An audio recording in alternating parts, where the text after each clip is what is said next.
Viewers, நீங்கள் second hand car வாங்குறீங்க அப்படின்னா ரொம்ப உஷாராக வாங்கணும். அதுவும் ஆட்டோமேட்டிக் கார் வாங்கும் போது 2 காரணத்துக்காக நான் இவ்வளோ உஷார் உங்களுக்கு ஒரு வார்த்தை யூஸ் பண்ணுறேன்.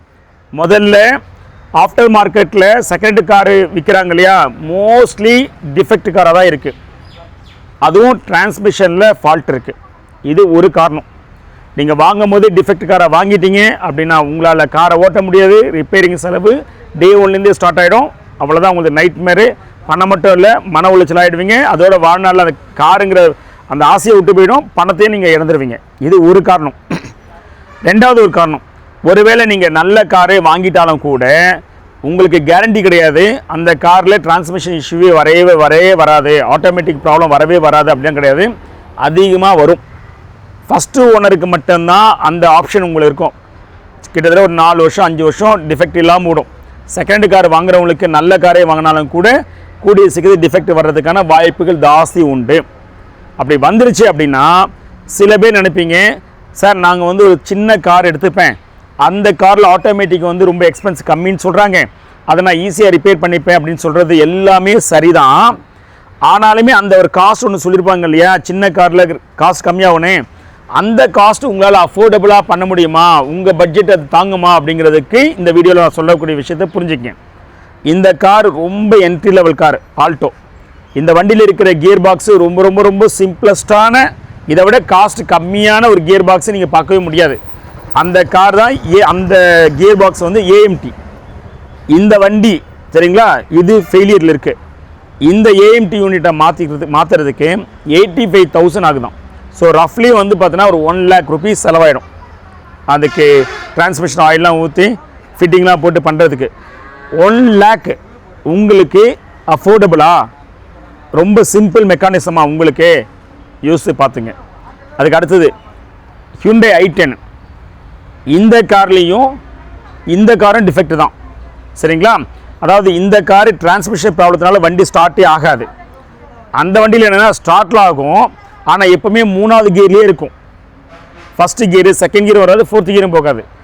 இந்த வண்டியில் வந்து பார்த்தீங்கன்னா இந்த Hyundai i10, இந்த கிராண்ட் i10, வெர்னா i20, இந்த ஆட்டோமேட்டிக்கில் பார்த்தீங்கன்னா இது வந்து டார்க் கன்வெர்ட்டர் டைப்பு. இது வந்து பார்த்தீங்கன்னா ஆட்டோமேட்டட் மேனுவல் டிரான்ஸ்மிஷன். 2 மெக்கானிசமும், அதாவது 2மே ஆட்டோமேட்டிக் தான், ஆனால் ஆட்டோமேட்டிக்கில் 2 டைப் இருக்குது சரிங்களா.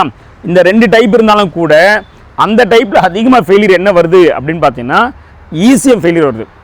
அந்த ECM வந்து பார்த்தீங்கன்னா அப்ராக்சிமேட்டாக வந்து 50,000 ரூபா வருது. எல்லா காருக்கும் ECM தான் ஃபெயிலியர் வரணும்னு அவசியம் இல்லை. நான் சொல்கிறது ஒரு 10 கார் எடுத்திங்கன்னா 10 காரில் ஒரு 6 கார் ECM ஃபால்ட் வருது. மீதி 3 கார் வந்து உங்களுக்கு டிரான்ஸ்மிஷனு, வால் பாடி அந்த மாதிரி வருது.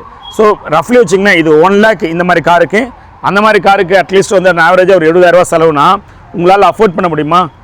ஏன்னா இந்த காரை நீங்கள் வந்து செகண்ட் ஹேண்ட் மார்க்கெட்டில் கார் வாங்குறீங்கன்னா ஒரு 1.5 லட்ச ரூபா கொடுத்து வாங்குவீங்க, இல்லை அதிகபட்சம் 2 லட்சம் கொடுத்து வாங்குவீங்க.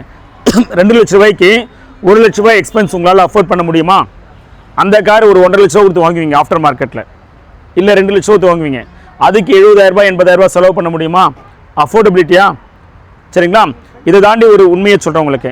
ஆஃப்டர் மார்க்கெட்டில், அதாவது வந்து பார்த்தீங்கன்னா யூஸ்டு மார்க்கெட்டில் நிறைய இந்த ஆட்டோமேட்டிக் கார் மேக்ஸிமம் வந்து பார்த்தீங்கன்னா டிஃபெக்ட் காராக தான் இருக்குது. அதுவும் நீங்கள் அந்த என்ன சொல்கிறது, சிக்னல் டு சிக்னல் அவங்க டெஸ்ட்டு கொடுப்பாங்க. அதுக்கு மேலே அலோவ் பண்ண மாட்டேன்னு சொல்லக்கூடிய இடத்துல எங்கேயுமே வாங்காதீங்க. ஏன்னா அந்த இடத்துல ஓட்டும் போது உங்களுக்கு டிஃபெக்டே தெரியாமல் போயிடும். அப்படி தான் ஒரு கிராண்ட் i10 ஒரு காரை நான் வந்து பார்த்தீங்கன்னா ஒரு கஸ்டமரை கூப்பிட்டுருந்தாரு, எவல்யூஷன் போயிருந்தேன். பம்பர் டு பம்ப், அதாவது இந்த சிக்னல் டு சிக்னல் ஓட்டும் போதெல்லாம் எந்த பிரச்சனையும் இல்லை. அதாவது இனிஷியல் ஸ்டார்ட் பண்ணும்போது காரை ஸ்கேன் பண்ணி பார்க்கும்போது எந்த எரர் கூட வரல. பம்பர் டு பம்பர், அதாவது சிக்னல் டு சிக்னல் ஓட்டும் போதும் எந்த டிஃபெக்ட்டுமே வரல. ஆனால் நம்ம கஸ்டமர் மூலிமா நம்ம வந்து கொஞ்சம் லாங் டெஸ்ட் ட்ரைவ் பண்ணணும், ஏன்னா ஆட்டோமேட்டிக்கில் நமக்கு நிறைய இந்த மாதிரி எக்ஸ்பீரியன்ஸ் இருக்கிறதுனால பண்ணணும்னு சொன்னதுனால அவர் அதை அப்ரூவல் வாங்கி நம்ம லாங் டெஸ்ட் ட்ரைவ் பண்ணும்போது ஒரு 20 கிலோமீட்டர்ஸு ஒரு அப்பு, திரும்ப ஒரு 20 கிலோமீட்டர்ஸு அந்த மாதிரி ரிட்டன் ஒரு அப் அண்ட் டவுன் வந்து பார்த்தீங்கன்னா ஒரு 30 to 40 கிலோமீட்டர்ஸ் இருக்கும் ரஃப்லி. அப்படி பண்ணும்போது பார்த்தீங்கன்னா உங்களுக்கு அந்த டைமில் ப்ராப்ளம்ஸ் உங்களுக்கு ஜென்ரேட் ஆச்சு. அந்த காரோ 3rd கியருக்கு மேலே ரன்னே ஆகலை, 4th போல், அதேமாதிரி செகண்ட் அண்ட் ஃபஸ்ட்டும் வரல சரிங்களா. ஸோ அந்த கார் வந்து பார்த்தீங்கன்னா ரேண்டமாக அக்கேஷனாக அந்த டிஃபெக்ட் வருது. ஒருவேளை அந்த காரை பை மிஸ்டேக்காக அந்த கஸ்டமர் வாங்கியிருந்தாருன்னா முடிஞ்சு போச்சு, நைட் மேர் தான் அந்த ப்ராப்ளத்தை சால்வ் பண்ணுறதுக்கு. எடுத்த உடனே போயிட்டு அவருக்கு அவரால் வந்து அந்த முடிவு எடுக்க முடியாது. ஒரு 80,000 1 லட்ச ரூபா செலவு பண்ணுறதுக்கு முடிவு எடுக்க முடியாது. அவர் நிறைய கேரேஜாக போவார். ஒவ்வொரு கேரேஜும் நிறைய செலவாகும். சில டைம் வந்து பார்த்தோன்னா அந்த டிஃபெக்ட்டோட வேறு ஒரு டிஃபெக்ட் ஆட் ஆகிடும், சில இடத்துல யாராச்சும் ரிப்பேர் பண்ணி கொடுக்குன்னு சொல்லிட்டு. ஸோ இந்த மாதிரியான சிக்கல்களையும் மாட்டுவீங்க. ஸோ செகண்ட் கார் வாங்கும் போது ஆட்டோமேட்டிக் வாங்கணுமான்னு யோசிங்க. ஆட்டோமேட்டிக் வாங்குறீங்கன்னா தரவாக செக் பண்ணி பார்த்து வாங்குங்க. சரியா? இந்த வீடியோலேயே நான் வந்து பார்த்தோன்னா எக்ஸ்டெண்டாக போடுறேன்.